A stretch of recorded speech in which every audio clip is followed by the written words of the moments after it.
Salut à tous et bienvenue dans Maths à propos, épisode 2. Aujourd'hui, je vais vous donner 3 conseils pour améliorer votre expérience en tant que buveur de whisky. Alors, ouvrez bien vos oreilles. Bon alors déjà en intro, il y a un mot qui a dû vous faire tiquer un peu, c'est buveur.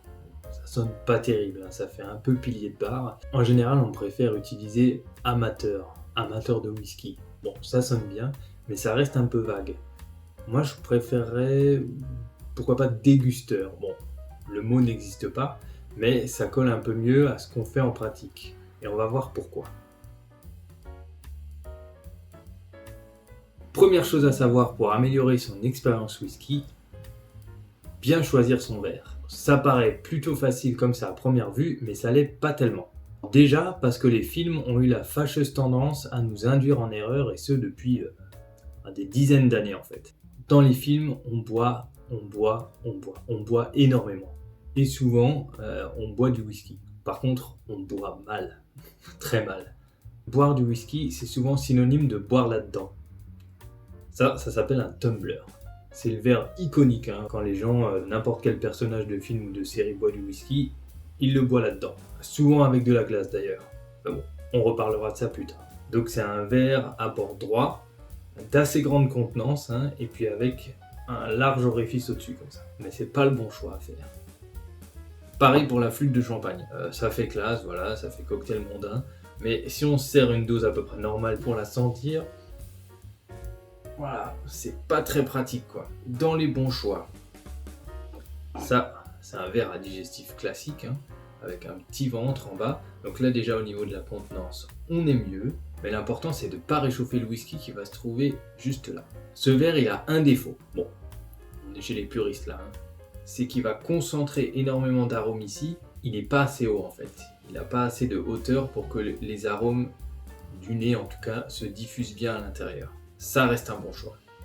Mais le verre qui a été designé exprès pour la dégustation de whisky, c'est celui-là, le Glencairn Qu'est-ce qu'il a de spécial ce Glencairn Déjà sa forme, donc c'est une forme qu'on appelle en tulipe, il est un peu plus large en bas, et ça remonte afin que les arômes puissent se développer en fait au-dessus, et qu'on puisse plonger aisément le nez aussi à l'intérieur, et pour que le nez soit à distance respectable du liquide. Ça va aussi permettre aux effluves d'alcool de s'évaporer. Bon, sur certains whiskies on est d'accord, surtout ceux assez jeunes, ils vont rester assez présents. Vous me direz, est-ce qu'on a vraiment besoin d'acheter des Glencairn pour bien déguster son whisky? Parce qu'un verre comme ça, c'est minimum 5 €. En revanche, je vous ai dit que ce verre, il avait une forme de tulipe. C'est le bon plan si on n'a pas de Glencairn chez soi, on peut les remplacer, et c'est vraiment du kiff-kiff, par des verres tulipes, qui auront exactement la même hauteur que le Glencairn pas tout à fait la même forme, mais ça convient très très bien à la dégustation de whisky. Ce qu'il y a avec le verre tulipe, c'est qu'il est à peine un peu moins large au-dessus ici, et donc il laissera un peu moins bien passer la narine. Si vous n'avez pas le pif de Gérard Depardieu, ça devrait aller. Donc si on résume, le tumbler, bien que ce soit ancré dans les mentalités, c'est non. La flûte à champagne, évident, mais c'est non. Le verre indigestif, c'est oui. Le verre tulipe que je n'ai pas ici, c'est oui, c'est même encore mieux que ça. Et le must du must, voilà, si vous n'avez pas de verre riche chez vous, si vous devez en acheter, pensez à celui-là, le Glencairn Le pire, ça reste quand même James Bond dans Skyfall. Je sais pas si vous avez la scène. Lorsque James Bond débarque sur l'île du méchant, là, joué par Javier Bardem, le méchant a emprisonné la James Bond girl. Le pire, c'est pas que la James Bond girl meurt, c'est la façon qu'ils ont de déguster leur whisky. Un Macallan de 50 ans d'âge. Et ils vont boire ça dans des shots.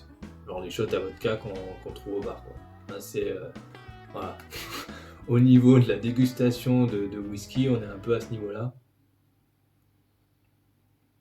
Il y a un dernier verre dont je voulais vous parler qui est un peu spécial, c'est celui-là. C'est vendu par Peugeot, donc c'est assez cher, c'est une trentaine d'euros à peu près je crois le verre seul, autour de 60 € le set de 2 verres. Et donc qu'est-ce qu'il a de spécial ce verre-là? Avec ce verre, on a un dispositif de refroidissement. Ce socle-là, à mettre au congélateur, il va permettre de refroidir le verre, et surtout de refroidir le liquide, sans mettre n'importe quoi à l'intérieur du verre, et notamment des glaçons, ou pire encore, des pierres à whisky.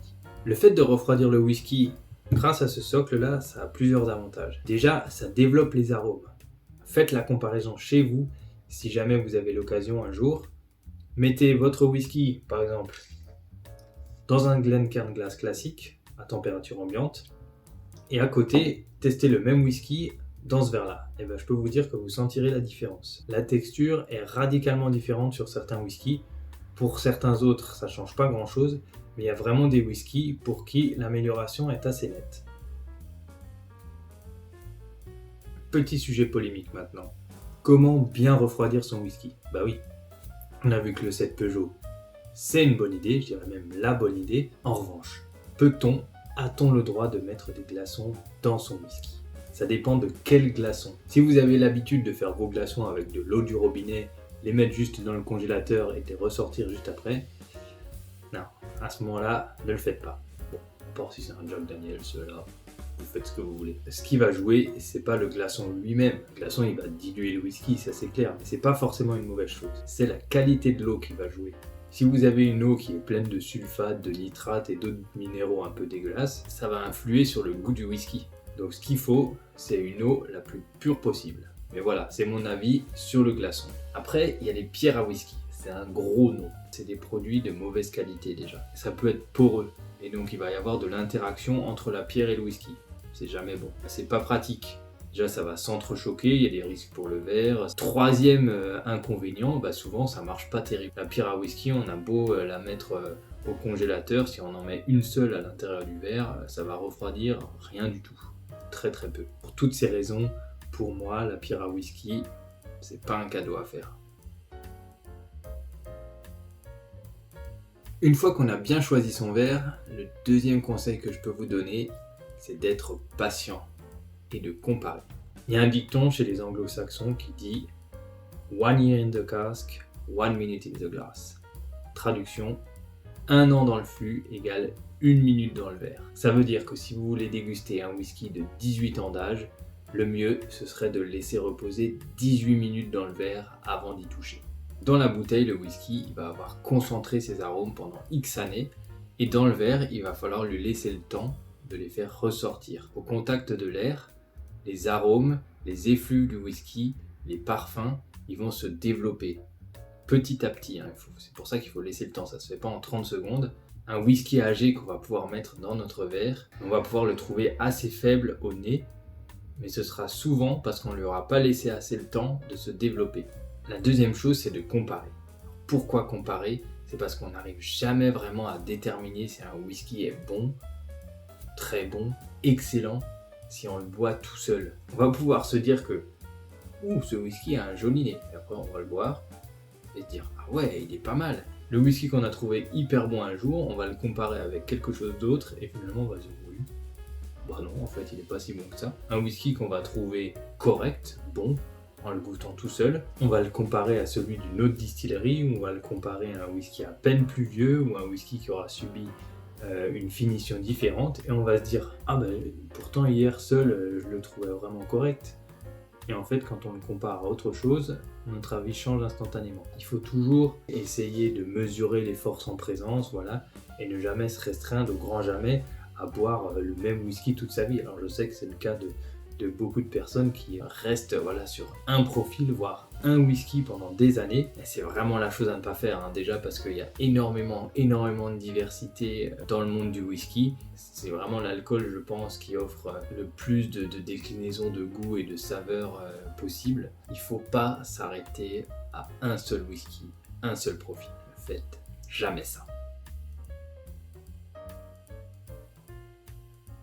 Au début de mon parcours dans le whisky, j'étais fan ni des whiskies tourbés, ni des bourbons. Puis, au fur et à mesure de mes dégustations, je me suis rendu compte que mon palais s'ouvrait. Et donc des whiskies dont je pensais qu'ils ne me plairaient jamais, comme les whiskies d'Islay par exemple. Je parle là des tourbés, des vraiment tourbés, comme Ardbeg. La première fois que j'ai bu un Ardbeg, c'était le Ardbeg 10 ans.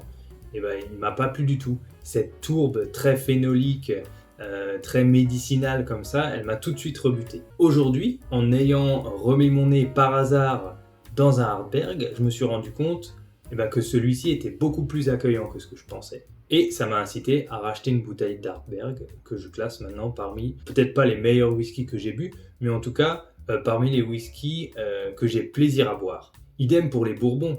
Les bourbons, comme les Blantons ou les Woodford Reserve, je ne l'ai pas vraiment apprécié.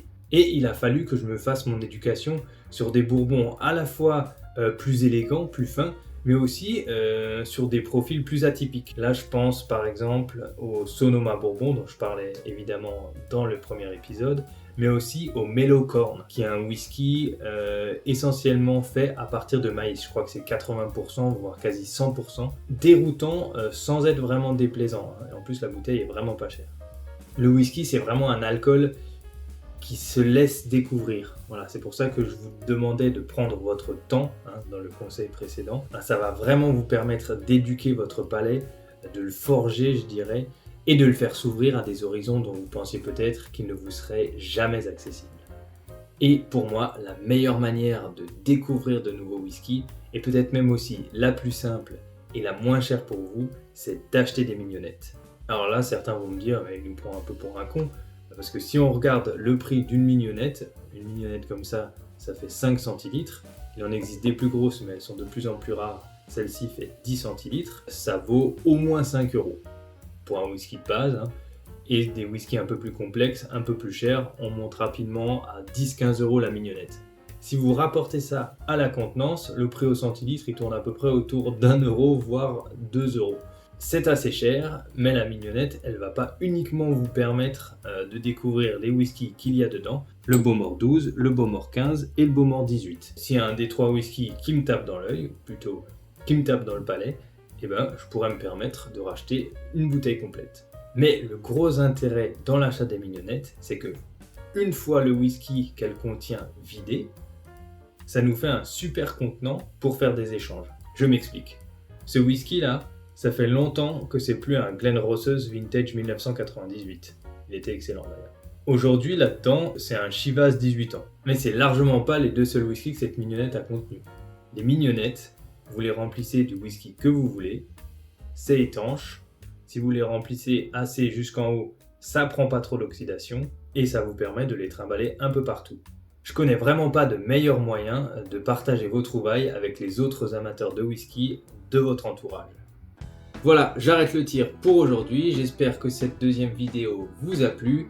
J'espère que mes conseils ne seront pas tombés dans l'oreille d'un sourd, ni dans le gosier d'un fanatique de William Peel. Je ne peux que vous conseiller de commencer à constituer votre propre collection de mignonnettes et à la faire tourner. Certes, le whisky, ça peut très bien se déguster seul, au calme, dans son Chesterfield, devant sa cheminée. Mais le whisky, c'est surtout du partage, de la convivialité et des super moments entre amis. Sur ce, je vous dis à bientôt, prenez soin de vous, ciao.